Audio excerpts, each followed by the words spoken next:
No. 11. Texas just torched your bracket. And if you think that's the worst of it, you have no idea what's coming in the Sweet 16. Right now, as you're watching this, there are only 4 perfect brackets left in the entire country. 4 out of millions. And March Madness hasn't even hit the Sweet 16 yet. Over 40,000 posts hit X in the last hour about Texas's win alone.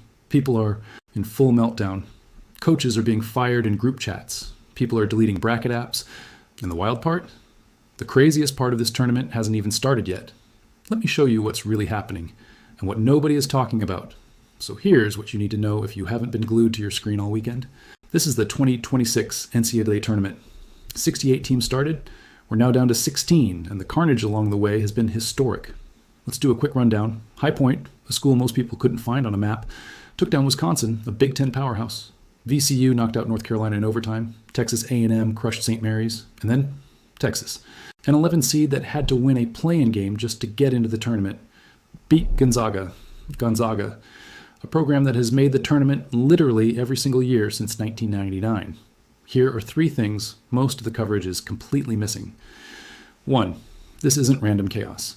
The data actually shows that 11 seeds are historically the most dangerous upset pick in the entire bracket. They win their first round game more than any other double-digit seed. 2. Texas's win wasn't lucky. Their star 7-footer Matas Fukietitis dominated in the paint. This was a tactical dismantling. 3. The counterintuitive take nobody is saying. The teams with the best records going into this tournament are actually at more risk. Here's why. Let's set the scene. Texas came into this tournament through the back door. Literally the first 4 play-in game.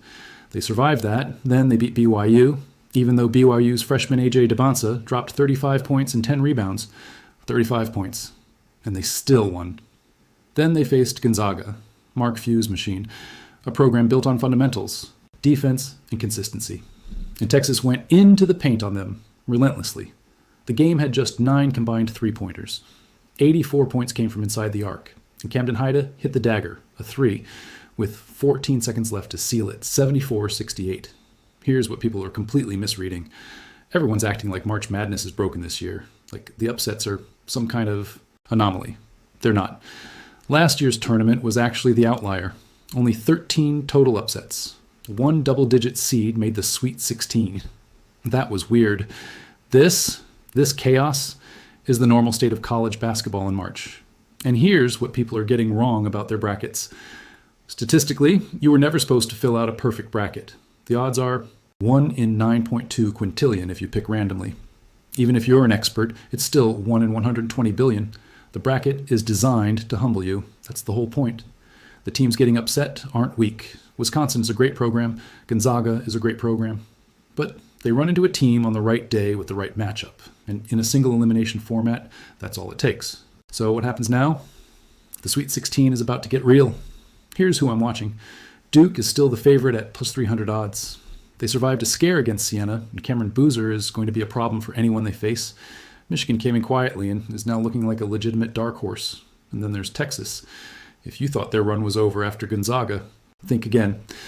An 11 seed making the Final Four happens more than people remember. VCU did it, George Mason did it, LSU did it. Texas has the momentum, the size, and now the belief. But here's my actual prediction for who cuts down the nets in Indianapolis. Duke versus Michigan. Boozer against whatever Michigan throws at him, and I think Duke wins its first national championship since 2015. But it won't be easy. Here's the thing, though. Whether your bracket is perfect or completely destroyed, and let's be honest, it's destroyed, this is what sports is actually for. You watched a mid-major from High Point, North Carolina, built its entire identity around making this run. You watched a Texas team that almost didn't qualify, celebrate like they won the whole thing. You felt something. March Madness isn't just a betting contest. It's the one time every year where the entire country is watching the same games, arguing about the same matchups, and getting shocked by the same upsets together. Your bracket is dead, but you're probably going to watch every game this week anyway, and that's the magic of it. If you want me to break down every Sweet 16 matchup and tell you who actually has a shot at making it to Indianapolis, subscribe right now. I'm dropping that video before Thursday's tip-off. And drop your bracket survival status in the comments. Are you still in, or did Texas end you personally? I want to know exactly where the damage was done.